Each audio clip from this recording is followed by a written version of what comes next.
All right. Hello.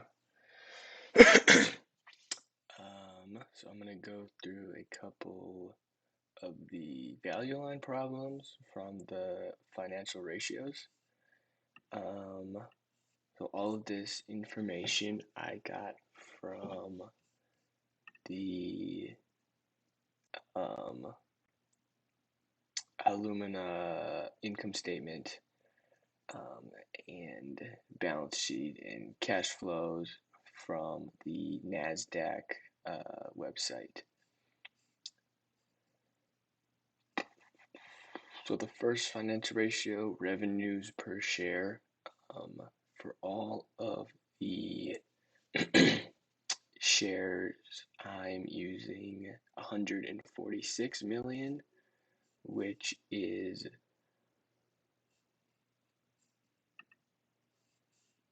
where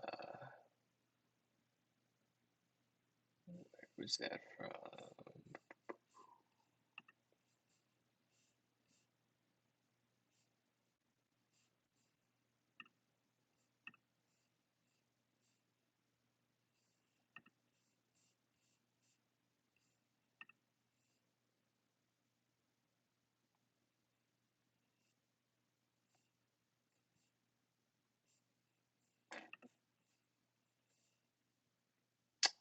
Yeah, that's from the balance sheet on finance.yahoo, which is a little different than what's on the value line page for Illumina, which has 147, but apparently it went down by a million. So I'll be using that for all of the first seven financial ratio numbers. So the first one, revenues per share, is just the 3.24 billion in revenue from the last quarterly report, divided by the 146 million shares, which I got 22.19. And then it's a very similar thing for cash flows per share, which takes the free cash flow and divides of 891 million divided by the same number of common shares of 146. And then number 3, earnings per share is net income divided by that same 146 number.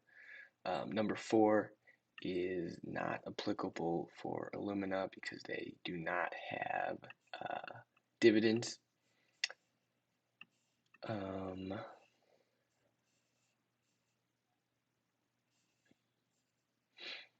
then for number 5, capital spending per share, I had 1.29, which is the capital expenditure of 189 million divided by the 146 again.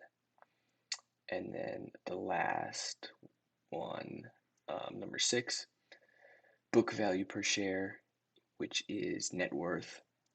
And I wasn't 100% sure if this was supposed to be the tangible book value or the net worth, either for $1,694,000,000 or $3,655,000,000. But that number would be divided by 146 million again, and then number 7 obviously is the 146 million itself. And all of these numbers are pretty well in line with what you'd expect from the 2021 projections. For revenue, I had 22.19 compared to 21 in 2020 and 27 in 2021, so that number is in between those. Number 2, cash flows of 6.1 is again between the 4.95 of 2020 and the 7.25 of 2021. Number 3, earnings per share 4.49 is again between the 3.7 and 6 of 2020 and 2021. Number 5, capital spending per share of 1.29 is actually a little bit lower than the 2.25 that is listed for both 2020 and 2021. And then book value per share of 32.15 is a little bit lower than the 37.4 of 2020, but a tad bit higher than the 31.38 of 2019.